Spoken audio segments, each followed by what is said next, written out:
DILG Secretary John V. Cremulya yesterday said that nakapili na kayo ng bagong chief PNP. Is it true? Kung totoo, Mr. President, sino po siya? Uh, Actually, it's oh God, it's the answer is more complicated than that, as ever. I would rather not use this forum to announce that. I think I should talk to them first, because the official decision has not been made. They should hear of it.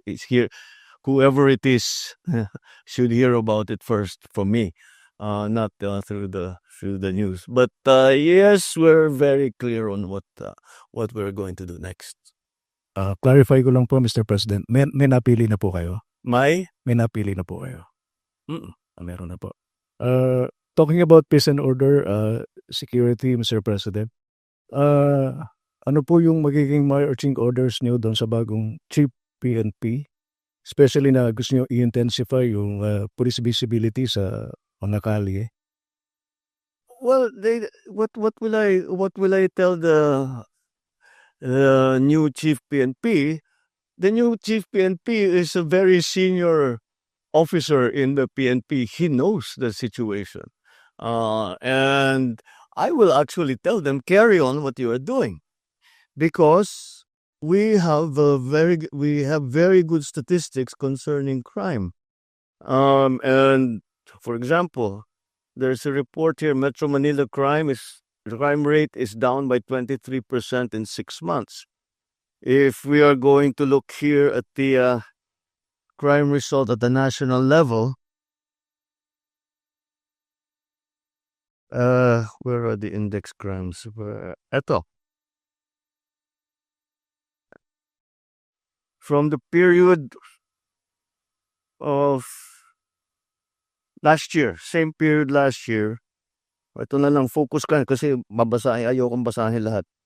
So 15,156 last year in the period of January 1 to May 16. And the period from January 1 to May 16 of 2025, it went down from 15,156 to 11,493. That minus lahat, when you make that comparison of January 1st to May 16 of last year to this year, everything, murder, homicide, physical injury, robbery, theft, rape, carnapping, all went down. So they must be doing something right. Now, what we have been talking about is making policemen more visible. This is to make people feel safer. I perfectly understand that.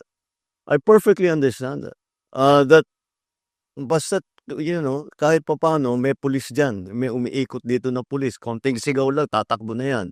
That's important. It's important to people. So despite the fact that maraming maganda namang result na statistic, na maganda naman ang nagiging trabaho ng kapulisan natin in terms of law enforcement, kailangan din hindi sapat na marami tayong nababawasan natin yung krimen. Kailangan nakikita yung pulis para feeling safe naman yung mga tao. That's why this new program of cops on the beat has been initiated. Mr. President, one last thing na lang on my part. Doon sa podcast ninyo, narinig ko doon sa pagkakasabi nyo, yung 5-minute immediate police response. Will you please expound on that, Mr. President? Well, first of all, we have been working we've been working since last year on this. It's not so easy, but it's good to centralize the emergency calling. And right now, actually, the response time, meron ba tayong response time dito?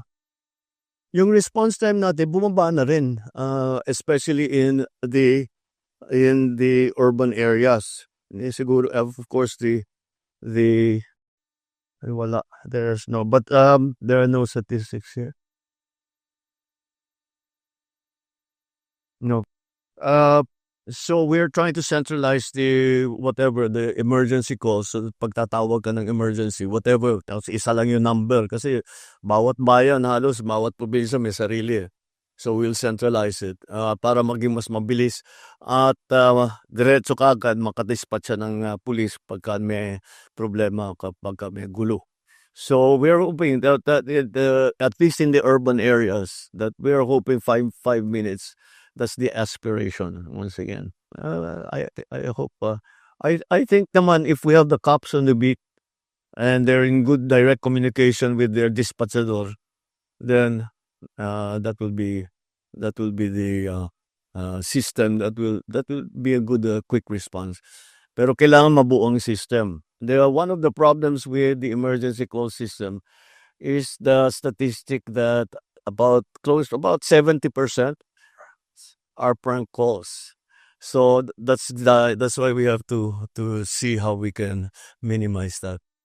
Good evening, sir. Ay, good- Last Friday, Executive Secretary Bersamin announced that he did not accept his resignation and that the economic managers were retained, and there were other movements that were announced.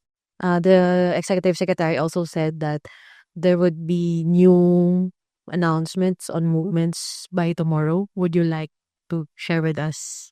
Nope, not yet. Not yet. I'll share with you one thing.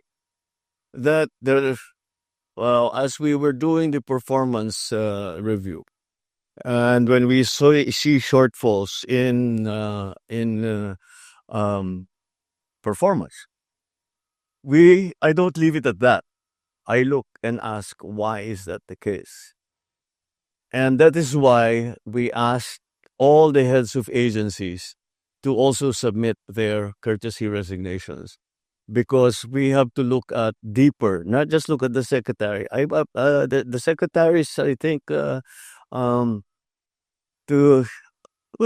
of them. Some have to be moved around. Some have chosen to leave, or no longer think they can contribute. But in any case, we are looking at the problem deeply. Siguro by now, I don't do things pang optics. If there is a problem, I like to fix it. So that's what we are doing. So expect us to be doing a rigorous performance review, not only at the cabinet level, but even deeper. Related lang po dun sa sagot ni sir, kung pwede lang po. Okay, sige. Apo. Sir, you already mentioned that you don't do things for optics. That was the criticism of some of your detractors who are allied with the former President Duterte. And they also said that the resignations are not necessary and that they want you instead to resign. How do you want to respond to that? Or if you... I will resign? Yeah, that's what they want. Ba't ko gagawin yun? At wala sa ugali ko yung tinatakbuhan ng problema. Magandang gabi po, Mr. President. Sir, you mentioned during your podcast na sawa na yung mga tao sa politika, and yet next week magsisimula na po yung impeachment trial against Vice President Sara Duterte. I'm sure I see the train of thought there. Sawa ang tao ng politika pero may impeachment. Yes, sir, because it's a political proceeding. So do you see this as a start of another political chaos? The legislators, the senators, and the House are going to decide on how to handle it. I don't think that they've made any decisions yet in that regard. So let's let it's in there. It's there. Nasa kanila yan eh. Mostly sa Senado, pero siyempre nandyan pa rin ang House dahil sila mag-prosecute. So they will have to decide between the two houses how they were going to conduct this. You remind, I was part of the Corona impeachment. We were making rules as we went along, and I think that's what will happen here too. So we'll see what happens. Sir, I understand malinaw naman po yung pahayag nyo that you have nothing to do with the impeachment trial. But do you wish na sana hindi na lang ito mangyari so as hindi na lang... How many times do we have to say that? I didn't want impeachment. Lahat ng kakampi ko sa Kongreso hindi nag-file ng impeachment complaint. Yung mga nag-file ng impeachment complaint, hindi mo masasabing kaya kong utusan o pagsabihan na ito yung gagawin mo. So, why do I have to keep explaining that I did not want impeachment? Mr. President, Hi. again, this is in reference to your interview in the podcast where you said that you're open to reconciling with the Dutertes. And after you said that, certain conditions were floated. For example, Bongo said, No.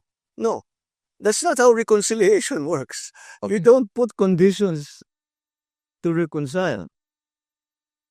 If you're sincere, you want to reconcile, let's sit in front of you. Ano ba talaga problema? Paano nangyari ito? Tanggalin natin ang problema. Pero sasabihin mo, hindi ako makikipag-usap hanggang ibigay mo sa akin ito. Wala pupuntahan na. yeah, and that condition Tapos na. That's not reconciliation. That's not even a negotiation. That's demanding. Those are setting conditions. That, So, ano sasagutin ng kabila? Etong gagawin mo. Sasagutin mo, hindi. Gagawin ko yan kung gawin mo naman ito. Wala nang pupuntahan yun. Tapos na ang usapan. So, how far are you willing to go, Mr. President, to pursue this reconciliation? Put it this way. I don't know what will come up. What's needed? Kaya ko bang gawin? Hindi ko kayang gawin. Hindi naman ganun. You cannot prejudge at the I'm going to talk to them only this much. Hindi. Kailangan sinasabi ko nga bukas ka eh. Kahit anong sabihin mo, pakikinggan ko. Kung talagang tapat ako na nais ko mag-reconcile, edi isipin ko lang, lahat ng hiningi mo, lahat ng hinanakit mo, kung kaya ko ayusin, di ayusin ko para tapos na to. Ayoko nga ng kaaway. Good evening po, Mr. President. Any update po doon sa effort ho ng pamahalaan na may abot ho sa lahat ng mga Pilipino yung 20 pesos kada kilong bigas at kamusta ho yung pagtanggap dito ng mga Pilipino, ang mga mamamayan po? Well, so hindi naman nakakagulat na siyempre tuwan-tuwa yung mga qualified na tumanggap kaya tinutuloy natin yan.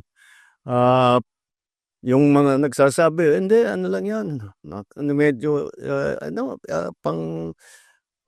lang yan, pampapogi lang yan, pang cosmetic lang yan. Well, they're fair to have that opinion, but kung it's unsustainable, is really the what people are saying. Watch me sustain it. And then we'll talk in May of 2028. Natuloy ba o hindi? We found a way to do it. We could not do it before. Hindi kaya kasi hindi pa kaya ng sistema. Iba pa yung presyo ng bigas noon. Hindi pa tayo kaya yung mga bilateral na ginagawa namin, we're making deals with different countries para yung presyo mapako na hindi pa bago-bago. Kahit anong mangyari down the road, nagawa na ngayon natin. Wala tayong ganun noon eh. Ngayon meron na. Kaya't kaya na natin gawin yung 20 pesos. And other things that DA is able to sell rice, the prices come down. But at the same time, on the other side, tinitiyak natin na ang pagbili, ang presyo na pagbili sa farmers, magandang presyo naman para naman yung farmers natin, magandang kanilang hanap buhay.